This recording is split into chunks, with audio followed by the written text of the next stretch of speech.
안녕하세요. 영농가 날씨의 한희경입니다. 오후 되면서 대기질이 많이 회복됐습니다. 지금은 대부분 지방이 보통에서 좋은 수준을 보이고 있는데요. 이번 주말 동안에는 먼지 때문에 걱정은 크게 없겠습니다. 대신 내일 전국적으로 비나 눈 소식이 있는데요. 일단 내일 아침까지 이어지다가 낮에는 잠시 소강 상태를 보이겠습니다. 하지만 내일 오후부터 다시 또 비나 눈이 시작돼 모레 새벽까지 이어지겠는데요. 특히 비보다는 주로 눈이 내릴 것으로 예상되는 강원도 산간지방에는 최고 10cm 이상의 많은 눈이 내려 쌓이면서 밤 사이에 대설특보가 내려질 가능성이 있습니다. 그 밖에 중부와 남부 내륙지방에서도 눈이 내리는 곳이 있겠고요. 내일 낮부터는 찬바람과 함께 기온이 떨어지면서 날씨가 추워지겠습니다. 모레 아침 서울의 기온이 2도 등 중부지방은 0도 안팎까지 기온이 떨어지겠고 낮 동안에도 기온이 한자리대에 머무면서 평년보다는 추운 날씨가 예상이 됩니다. 구름 모습 보시겠습니다. 먼지는 많이 빠져나갔습니다. 구름도 줄어들면서 전국적으로는 맑은 날씨를 보이고 있는데요. 하지만 서해상에서부터 낮은 비구름대가 다가오고 있습니다. 이 때문에 내일 아침까지는 전국적으로 비나 눈이 내리겠고요. 오후부터는 북서쪽에서 또 다른 기압골이 다가오면서 영향을 주겠습니다. 따라서 내일은 전반적으로 흐린 날씨 속에 비나 눈이 오는 곳이 많겠는데요. 비의 양은 5에서 10mm 정도입니다. 또 내일은 종일 흐린 날씨를 보이겠고 해안 지방에서는 바람이 다소 강하게 불겠습니다. 아침 기온은 춘천이 5도, 서울이 4도, 대구가 8도 등으로 오늘과 비슷하겠고요. 북한 역시 강계가 영하 2도, 함흥은 영상 2도 등으로 오늘과 비슷하겠습니다. 낮 기온은 오늘보다 떨어지겠고 바람 때문에 체감 기온은 이보다 낮겠는데요. 서울이 10도, 부산은 15도가 예상되고 북한은 평양이 7도, 함흥 역시 7도가 예상됩니다. 자세한 해상 날씨 보시겠습니다. 내일은 전해상에서 물결이 높아지면서 풍랑특보가 내려지는 곳이 많겠습니다. 또 해상에도 비가 내리고 바람이 강하게 불겠습니다. 날씨 정보였습니다.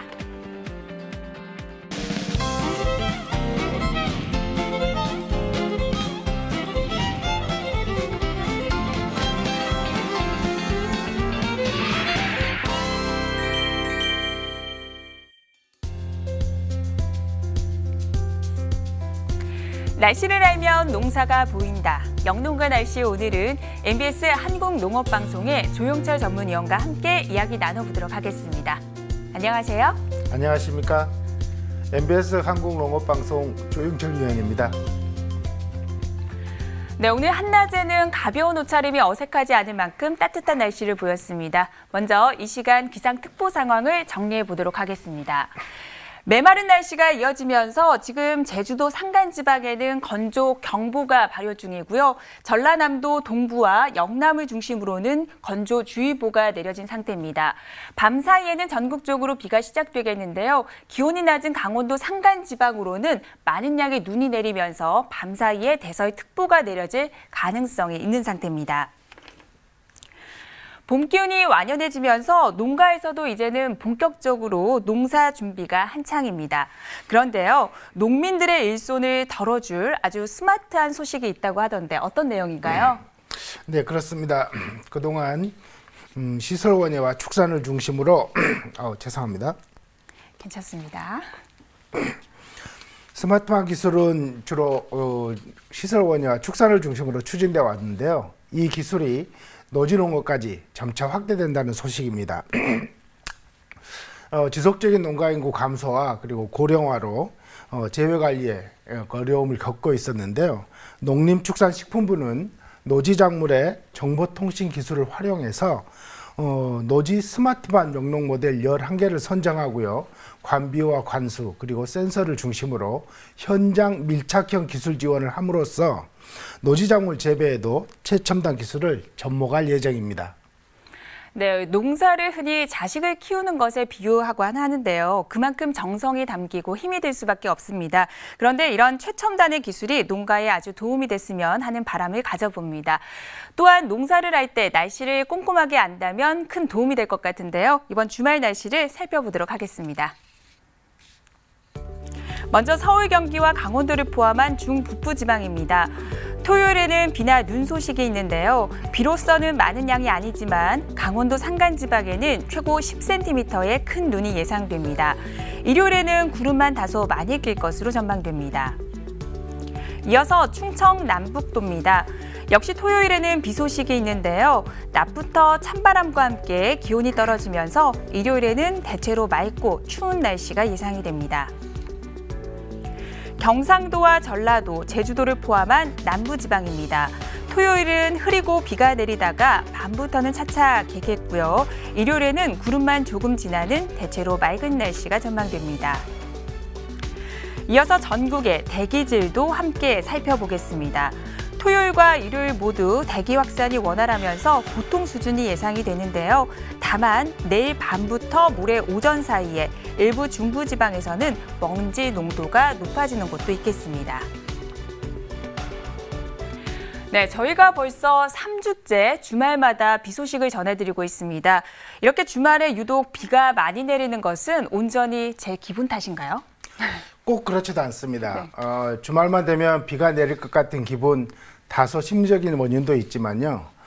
과학적인 근거가 있다는 것이 최근에 밝혀졌습니다. 미국에서 공기오염과 강우의 상관관계를 분석했는데요. 월요일보다 토요일에 비가 많이 올 확률이 22%나 높다고 합니다. 이유는 월요일에서 토요일로 가면서 자동차 배기가스에서 발생되는 이산화탄소와 오존의 양이 많아져서 이것들이 구름을 생성하게 하는 응결핵 역할을 한다고 합니다. 네, 주말에 비가 내리면 외출할 때는 조금 불편함이 있지만 이맘때 농가에 내리는 봄비는 아주 반가운 단비가 아닐까 생각이 드는데요. 네, 그렇습니다. 속담에 봄에 내리는 비는 들기름과 같이 귀하다 또는 봄비는 쌀비다 이런 말이 있는데요. 수리시설이 부족했던 옛날에는 봄비가 와야만이 비로소 봄파종을 할 수 있었기 때문에 이런 봄비를 그 귀한 기름이나 또는 주걱에 빗대어서 표현을 한 것입니다. 특히 봄비가 되면 지역적으로 가뭄 때문에 걱정하는 지역도 많고 또 그렇기 때문에 봄철에 비가 넉넉히 오면 그 해에는 풍년이 들 수 있다는 그런 말이 있기 때문에 봄비는 항상 반가운 것입니다. 네, 그럼 주말 비 소식과 함께 오늘 영농과 날씨에서 다룰 내용을 미리 만나보도록 하겠습니다.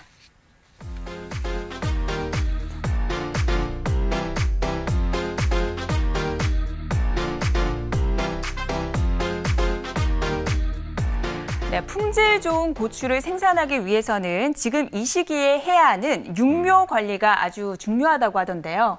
그렇습니다. 품질 좋은 고추를 많이 생산하기 위한 가장 핵심적인 기술은 좋은 육묘 관리입니다. 고추는 육묘 기간이 2달 이상 약 70일에서 80일로 길고 정식하기 전에 본잎이 11장에서 13장 정도일 때 30여 개의 그런 꽃눈이 분화를 하는 그런 특성을 가지고 있는 작물인데요. 건강하고 우수한 우량묘를 키우기 위해서는 온도와 수분, 병해충 관리에 중점을 두고 육묘 관리를 해야 합니다. 네, 온도와 수분 관리가 중요하다고 말씀해 주셨는데요. 그렇다면 고추 육묘의 적정 생육 온도도 짚어주시죠. 네, 고추는 고온성 작물로서 낮과 밤에 생육 적정 온도를 맞춰주는 것이 필요한데요. 고추 육묘 시에는 모가 자람에 따라서 알맞은 온도 관리를 위해서 낮에는 25도에서 28도, 밤에는 15도에서 18도 정도가 유지되도록 해야 합니다. 그리고 고온이나 저온으로 인한 장애를 받지 않도록 관리를 해줘야 할 뿐만 아니라 모가 웃자라지 않도록 알맞은 온도와 습도를 관리하고 모 간격을 충분히 유지시키면서 햇볕이 잘 받도록 해야 튼튼한 모를 생산할 수 있습니다. 네, 온도 관리를 잘 해야 튼튼한 모를 생산할 수가 있는데요. 올해도 봄철 저온 피해에 대한 주의를 계속하고 있는 상태입니다. 당장 주말에도 평년보다 기온이 낮은 꽃샘추위가 예상되고 있는데 고추묘가 이렇게 저온 피해를 입게 되면 우리는 어떻게 해야 합니까? 네, 같은 육묘 하우스 내에서도 출입구나 측면 쪽은 다소 온도가 낮기 때문에 비닐하우스 안쪽에 있는 고추보다는 생육이 저조할 수 있습니다. 그렇기 때문에 생육 상태를 보아가면서 자리 옮김을 해줘야 하는데요. 육묘 중에 어쩔 수 없이 저온 피해를 받았다면 응급조치로 요소 0.3%액을 잎에다가 뿌려주면 생육을 회복할 수 있습니다. 네, 앞서 고추의 육묘 기간이 70일에서 80일 정도가 된다고 했는데요. 이 기간이 지나고 나면 정식을 해야 합니다. 정식을 할 때 유의하는 상황이 있다면 좀 짚어주시죠.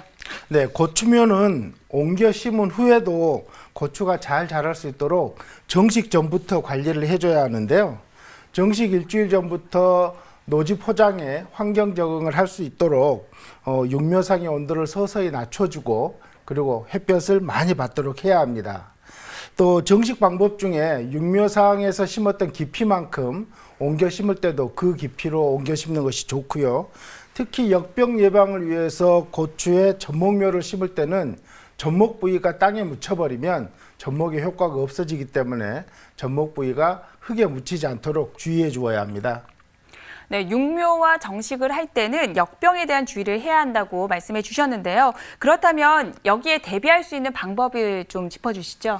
네, 고추의 역병은요, 묘대기에서부터 성숙기까지 계속 발생합니다. 그렇기 때문에 토양이 장기간 과습하거나 배수가 불량하고 또 침수가 될 때 발생 확률이 높은데요.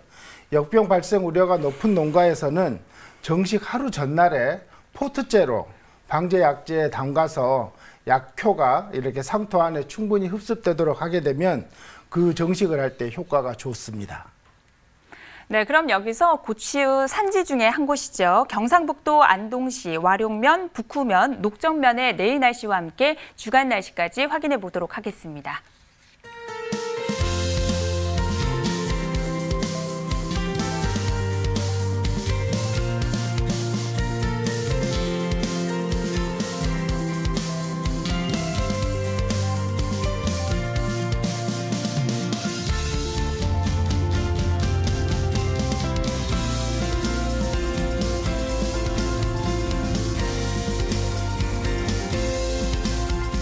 네, 농촌진흥청에서는 요즘 들어서 계속해서 병해충 예방을 강조하고 있는데요. 그만큼 이 시기가 병해충이 발생하기에 아주 좋은 조건이잖아요.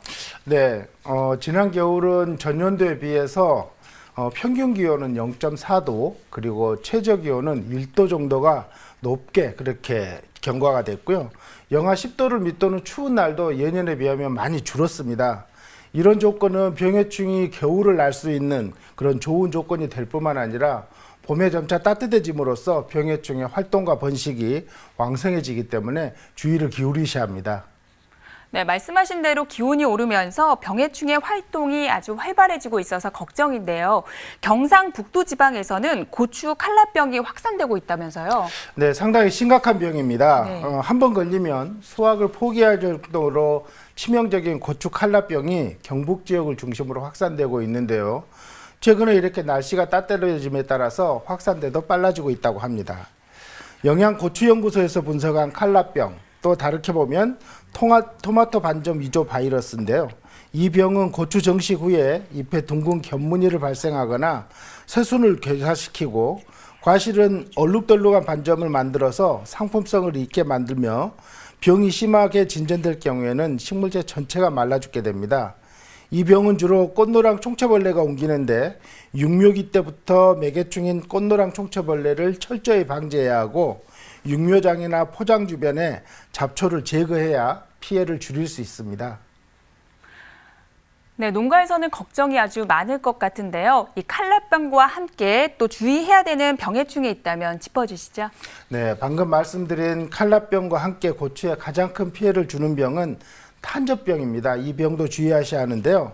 탄저병은 고온 다습한 조건을 좋아해서 열매가 맺히기 시작하는 6월 상하순부터 발생하기 시작해서 장마기를 지나서 8월과 9월에 급속도로 증가하는 병인데요. 이 병은 빗물에 의해서 전파되기 때문에 여름철에 특히 피해가 큽니다. 때문에 주의하셔야 합니다. 네, 빗물에 의해서 전파가 된다고 하니까 그렇다면 비가림 설치 같은 거를 하면은 좀 방제에 도움이 되지 않을까 싶은데 어떻습니까? 네, 정말 맞는 말씀입니다. 고추를 비가림 시설에서 재배하게 되면 빗물에 과실이 튀는 것을 막아주기 때문에 탄저병 예방이 가능합니다. 또 보통 한 개의 병든 과실에는 탄저병 전염원이 수천만 개가 있기 때문에 발견 즉시 이 병든 것을 제거해주면 사실은 작물 보호제를 살포하는 것보다도 더 효과적일 수가 있습니다. 또 탄저병의 방제는 가능하면 비 오기 전후에 예방적으로 전용 약제를 살포해 주셔야 하고요. 또 친환경 재배를 하실 때는 석회 보르도액이나 석회 유황합제, 또 동제 또는 난황류를 살포하면 효과적입니다. 네, 고추 병해충 방제에 힘써야 하는 곳입니다. 전라남도 영광의 영광읍, 군서면, 염산면의 내일 날씨와 함께 주간 날씨까지 확인해 보도록 하겠습니다.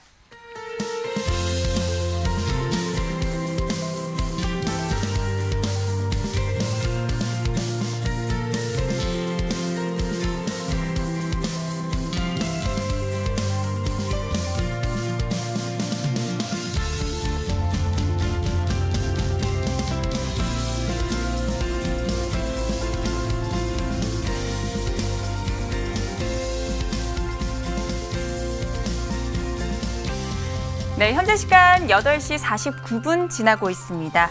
이번에는 병해충에 대해 얘기 나눠보는 시간입니다. 오늘은 어떤 궁금증이 올라와 있는지 병해충 상담소 함께 만나보시죠.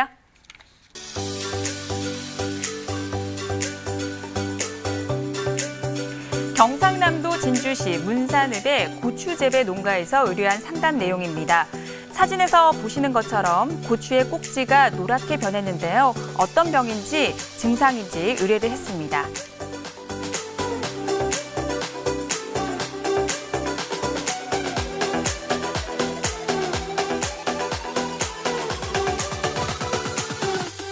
네, 진단 소견을 보니까 궤저 바이러스였는데요. 이 원인은 어디에 있습니까?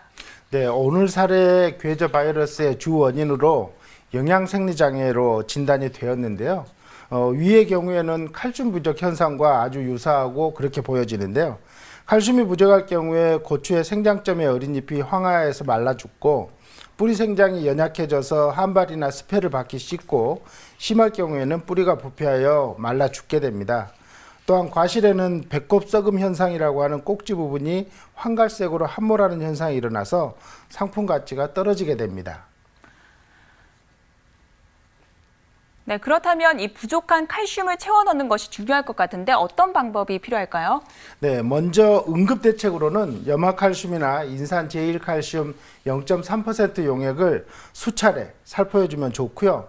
또 토양이 건조해지지 않도록 주의하고 질소나 칼리를 많이 주지 않을 뿐만 아니라 산성 토양이라면 고토석회나 이런 석회자재를 사용해서 칼슘 함량을 높아주는 것이 좋습니다. 그리고 피해가 심한 경우에는 0.75%나 1%의 질산칼슘 용액을 옆면 살포를 해주거나 또 0.4% 염화칼슘 용액을 살포하면 효과적입니다. 네, 자식처럼 키운 작물이 병들고 시들어가면 걱정이 정말 이만저만이 아닐 수가 없는데요. 이럴 때는 저희 병해충 상담소에 궁금증을 의뢰해 보시면 좋을 것 같습니다. 또 하나의 방법이 있는데요. 직접 현장에서 간단하게 진단할 수 있는 방법이 있다고 하는데 소개 좀 부탁드릴게요. 네, 바로 빠른 시간, 즉 2분 내에 바이러스 감염 여부를 판단하고 진단할 수 있는 휴대용 진단기구, 즉 바이러스 진단키트가 농업기술원과 시군농업기술센터에 4월부터는 보급될 예정입니다. 이 진단기를 사용하기 위해서는 식물체에서 딴잎을 으깬 후에 그 지백을 떨어뜨려 확인하는 방식인데요. 수박, 오이, 멜론, 고추, 토마토 등 채소작물 총 10개 품목에 활용할 수가 있습니다. 이런 확인을 원하는 농가에서는 해당 시군농업기술센터나 도농업기술원에 문의하면 진단을 받을 수 있습니다. 네, 농가에서는 아주 도움이 될 것 같습니다. 그럼 마지막으로 오늘 방송 내용을 다시 한번 정리해 보도록 하겠습니다.